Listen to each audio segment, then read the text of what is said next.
देश का निर्यात 7 महीने में पहली बार बढ़ा है। कोरोना काल में लॉकडाउन और दूसरी पाबंदियों के चलते एक्सपोर्ट पर लगातार दबाव बना रहा, लेकिन अब लगातार अनलॉक के अलग अलग फेज में मिली रियायतों से एक्सपोर्ट को बढ़ावा मिलने की उम्मीद है।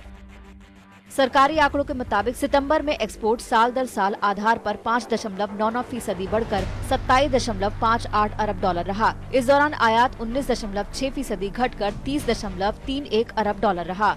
निर्यात बढ़ने और आयात घटने से भारत का व्यापार घाटा घटकर 2.72 अरब डॉलर रह गया। पिछले साल सितंबर में यह व्यापार घाटा 11.67 अरब डॉलर था। सितंबर 2019 में भारत ने 26.02 अरब डॉलर का निर्यात और 37.69 अरब डॉलर का आयात किया था। जून 2019 से अब तक 15 में से 13 महीनों में निर्यात में गिरावट दर्ज की गई है।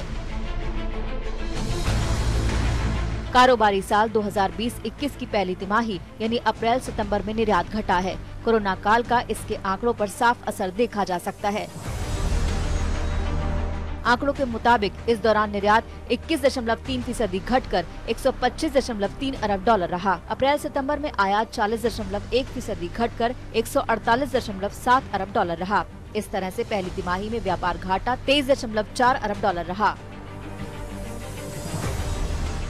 सितंबर में मशीनों और ट्रांसपोर्ट इक्विपमेंट्स के आयात में भी भारी गिरावट आई है। ये इस बात का सबूत है कि देश में मांग काफी कम चल रही है। इस दौरान गोल्ड का आयात 53% घटकर 60.1 करोड़ डॉलर पर आ गया। जानकारों का मानना है कि गोल्ड के आयात में कमी से भी व्यापार घाटा कम करने में मदद मिली है, लेकिन केवल सितंबर के आंकड़ों के आधार पर ही एक्सपोर्ट में बढ़त जारी रहने का दावा करना मुश्किल है।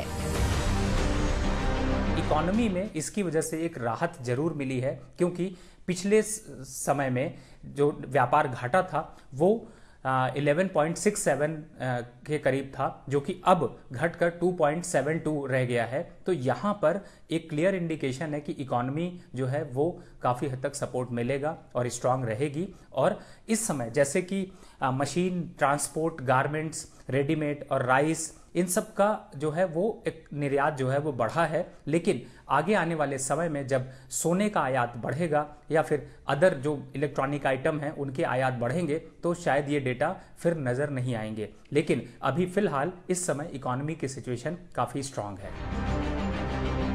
अगर अलग अलग उत्पादों के निर्यात पर नजर डालें तो इस बार सितंबर में लौह अयस्क का निर्यात 109.65% बढ़कर 30.34 करोड़ डॉलर रहा। रेडीमेड गारमेंट्स का निर्यात 10.22% बढ़कर 1.19 अरब डॉलर रहा और चावल का निर्यात 93.86% बढ़कर 72.51 करोड़ डॉलर पर पहुंच गया। इस तरह दवाओं और औषधियों का निर्यात 24.38% बढ़कर 2.24 अरब डॉलर रहा।